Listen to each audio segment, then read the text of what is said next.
Salam, salam à toute my perfume family. J'espère que vous allez bien.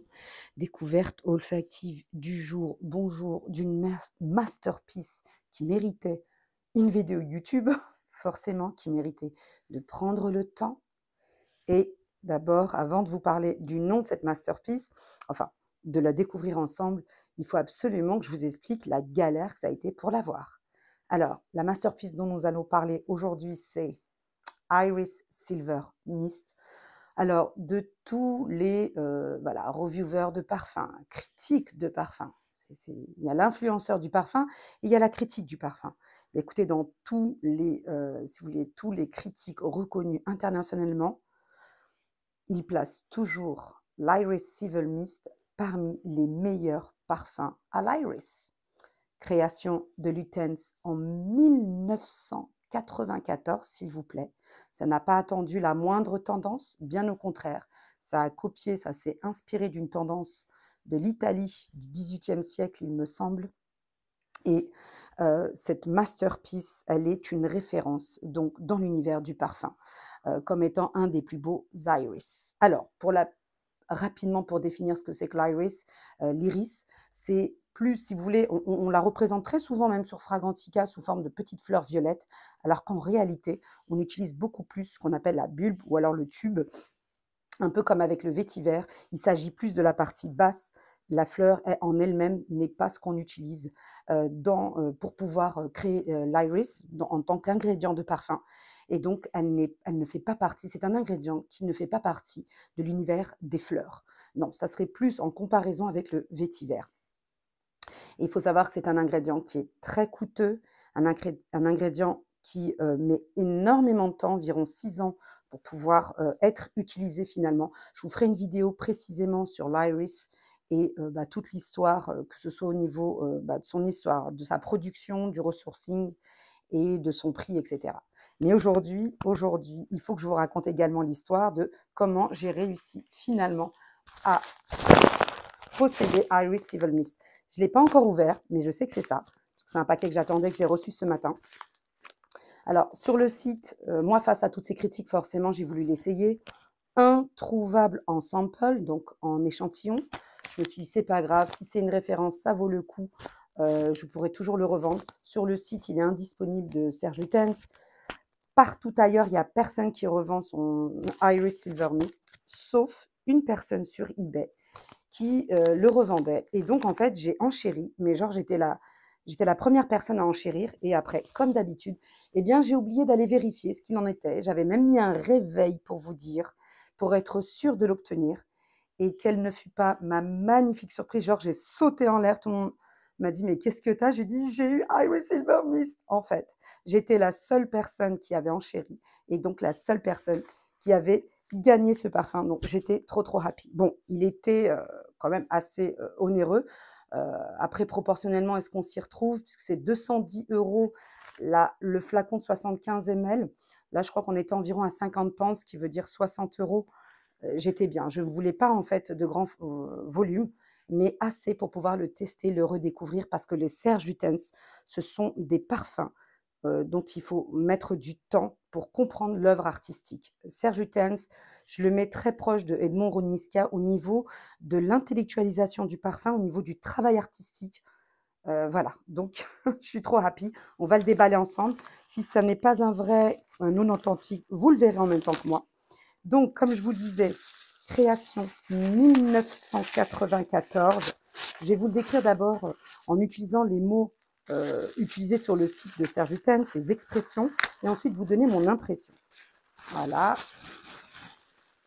Là, comme vous voyez, je vous fais le déballage en direct. Excusez-moi, mais comme j'ai un micro, j'espère que ça ne fait pas trop de bruit.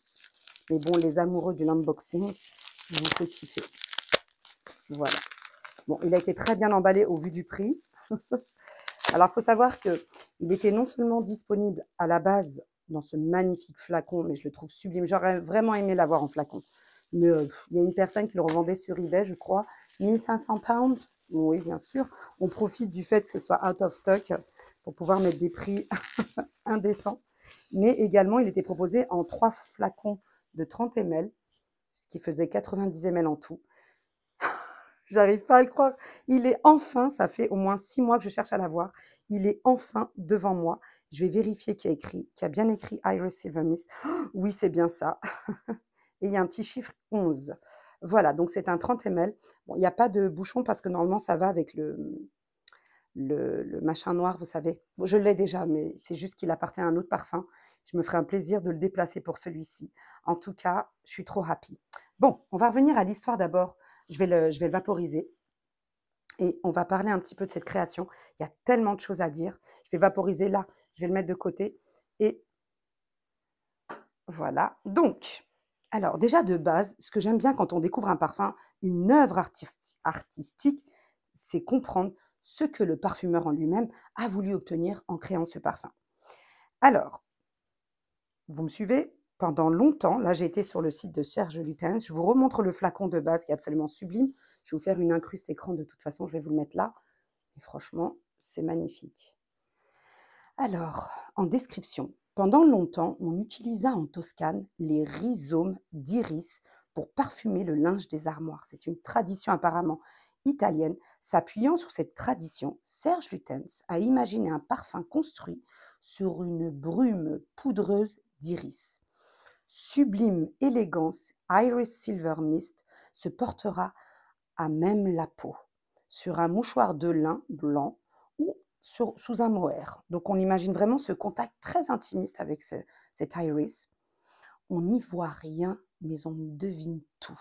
Il court l'argenté sur un fond de brume joli.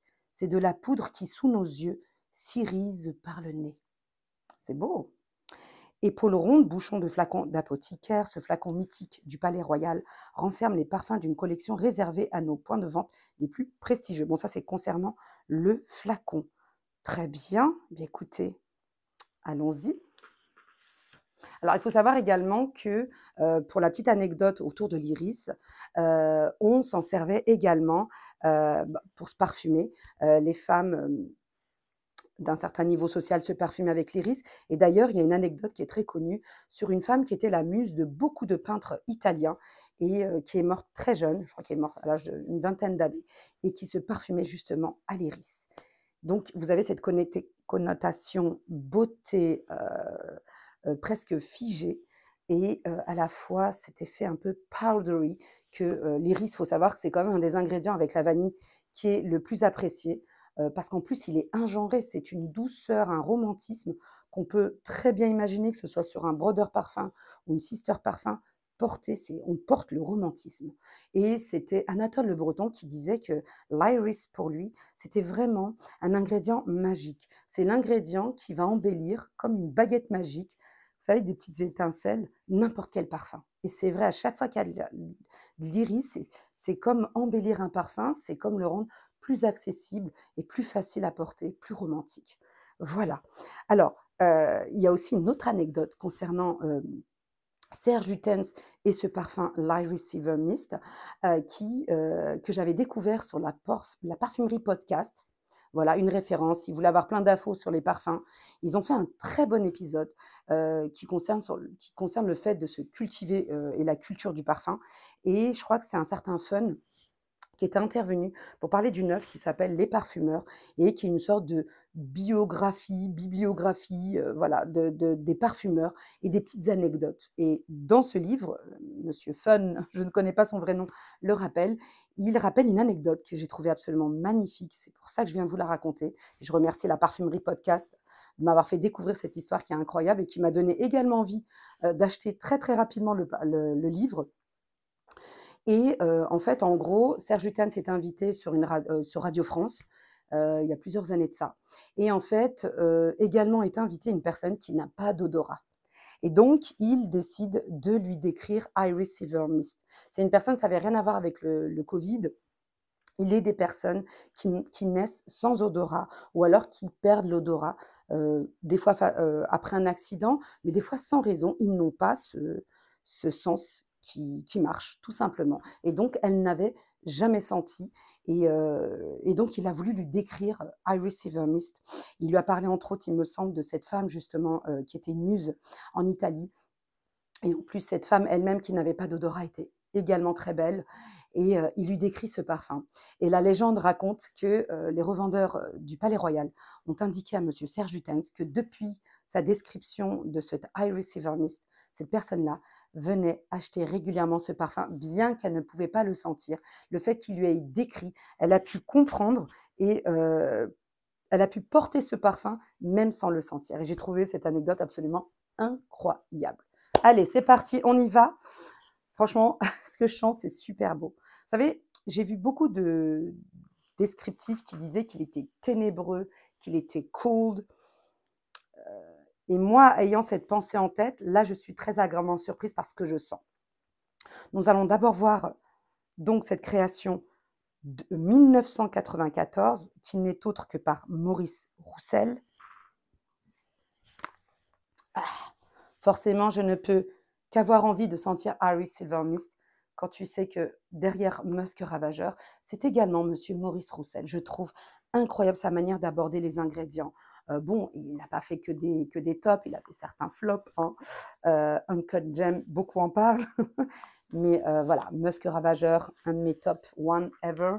Forcément, la légende autour de Iris Silver Mist, il fallait que je le découvre. Et je suis très heureuse de le découvrir en même temps que vous. Pour le coup, je ne le connais pas du tout. Donc, on y dit que... Ah oui, celui-ci, d'ailleurs, n'a pas été créé par Christopher Sheldrake, mais par Sheldrake, ou Sheldrake, je ne sais pas comment est-ce qu'on dit. Donc, on a une sorte de senteur de terre mouillée, de terre humide, crue, qui traverse tout le long la composition de Iris Silver Mist. Pour les ingrédients, qu'est-ce que nous avons? Nous avons de l'iris, attendez, je vais vous le mettre là, l'ingrédient. Iris, vétiver, galbanum, musc, encens, du cèdre, du clou de girofle, du benzoin et du sandalwood. On y va. Je vais le revaporiser pour vraiment avoir... Oh, c'est beau. J'en ai ma larme à l'œil, excusez-moi.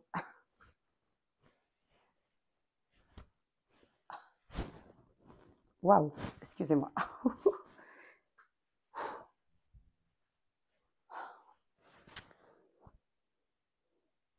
C'est magnifique. J'en ai la boule dans la gorge.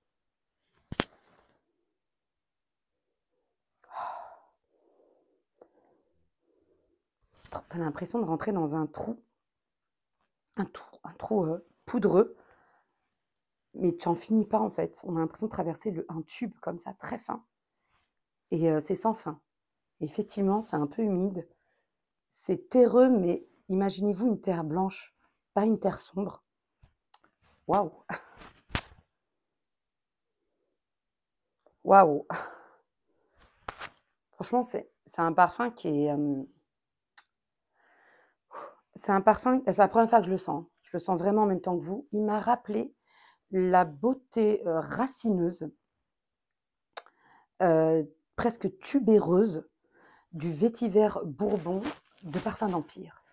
Imaginez-vous une sorte de rencontre entre le vétiver bourbon de Parfum d'Empire avec le Equistrius, la douceur de l'iris de l'Equistrius et le côté très racine, humide, terreuse de vétiver bourbon.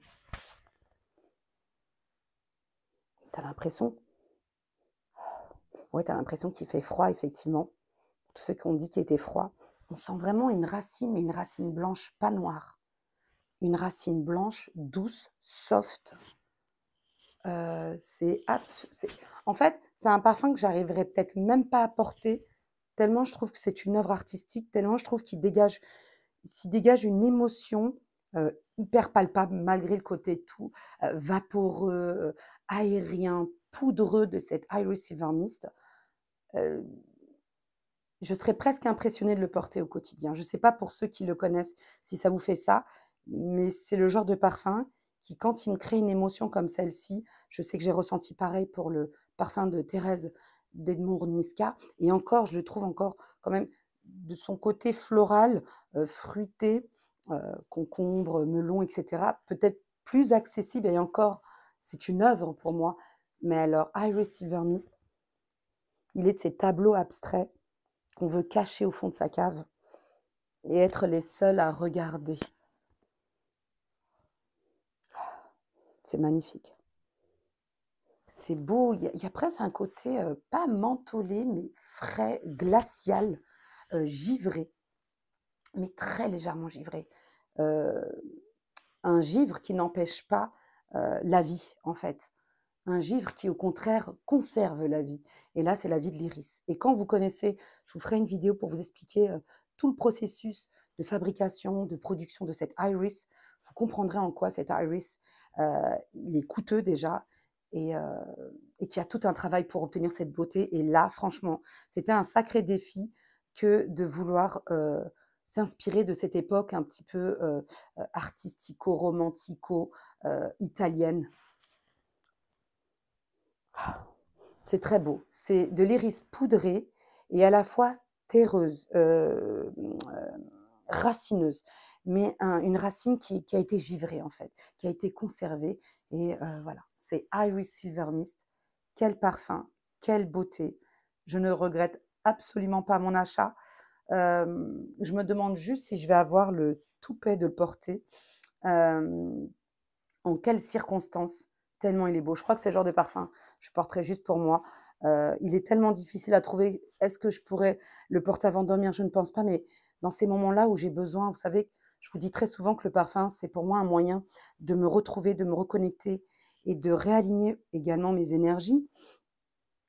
Eh bien, je me ferai des petits shoots olfactifs de temps en temps, juste moi et moi, pour retraverser cette beauté. Je l'ai porté également ici. C'est beau. On a l'impression que c'est une iris qui a traversé le temps, qu'on a vraiment, ramené du passé et c'est juste incroyable. Avant de terminer, je voulais juste faire une comparaison avec l'ingrédient, de iris qui est proposé sur le coffret. Je vous fais montrer ici des indémodables. Je ne sais pas si vous allez pouvoir voir parce qu'on a du mal à zoomer. Voilà, sur le coffret Les Indémodables, c'est un coffret dont je viendrai également vous reparler ultérieurement. Voilà, vous avez tous les ingrédients principaux qui gèrent chaque parfum de la collection Indémodable. Par exemple, vous avez l'extrait de cacao pour le parfum Vanille Havane, vous avez l'ambre suprême, vous avez l'iris Pearl également. L'iris qu'ils ont utilisé pour créer Iris Pearl. Et je voulais absolument comparer. On va voir ça tout de suite ensemble. Et juste pour pouvoir le comparer avec Iris Pearl et cet Iris Silver Mist. Alors, Iris Silver Mist, de par la présence du galbanum, de l'encens, du vétiver, forcément, il a un côté beaucoup plus racine, humide. Alors, c'est sous forme solide. C'est un ingrédient qu'ils ont créé sous forme solide. Et je reviendrai vous faire une full vidéo là-dessus.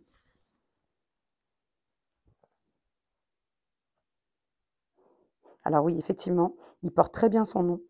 Il est beaucoup plus Iris Pearl. Il est beaucoup moins mouillé, il est plus tendre, plus doux, plus soft, plus sec, mais sans être un parfum hem, strict, si vous voulez. Bien au contraire, il est très doux, très crémeux, celui-ci. Très, très différent de l'Iris Silver Mist, qui de par la rencontre des ingrédients est presque, moi j'ai vraiment le vétiver, je le sens énormément dans l'Iris Silver Mist personnellement. Je ne m'attendais pas à le sentir autant, bien que dans les ingrédients, il apparaît. Mais je m'attendais à ce que l'iris domine. L'iris est là, il accompagne tous les ingrédients. Mais je sens qu'on a aussi ce lien olfactif entre l'ingrédient du vétiver et l'ingrédient de l'iris. Voilà, incroyable création, 1994, et c'est là qu'on reconnaît à chaque fois les vrais artistes, que ce soit dans l'univers de la peinture, des œuvres artistiques en général ou olfactives. Voilà, 1994, avoir cette idée de créer une telle beauté, un petit peu comme avoir eu l'idée de créer l'heure bleue par Guerlain, je crois dans les années 30 ou 40, ou dans les années 20, je ne me rappelle plus, je vous mets l'heure ici. Mais quelle beauté, incroyable. Alors, pour information, je vais continuer de parler d'évolution en descriptif de la vidéo. Je vais vous donner mon avis final, puisque là, on est en découverte olfactive. Mais la vérité, on peut en parler pendant des heures. Iris Silver Mist, c'est une beauté insaisissable. C'est presque, de manière un peu vulgaire, vous dire la belle au bois dormant qui a dormi toutes ces années et qui a été cachée dans le froid. et dont la beauté se réveille comme ça à nous et se révèle à nous. Oh, c'est beau, c'est beau, c'est beau. Merci, Monsieur Lutens, merci. Merci de nous rappeler à quel point le parfum peut être quelque chose d'absolument sublimissime, de quelque chose d'émouvant, de quelque chose qui réveille vos émotions et de quelque chose qui vous fait voyager, et là, en Italie. Voilà, littéralement. Merci, à très bientôt pour de nouvelles aventures olfactives. N'hésitez pas à me dire si vous avez senti Iris Silver Mist, ce que vous en avez pensé. Mais pour moi, il est juste magnifique. C'est une œuvre figée dans le temps. Peace, salam.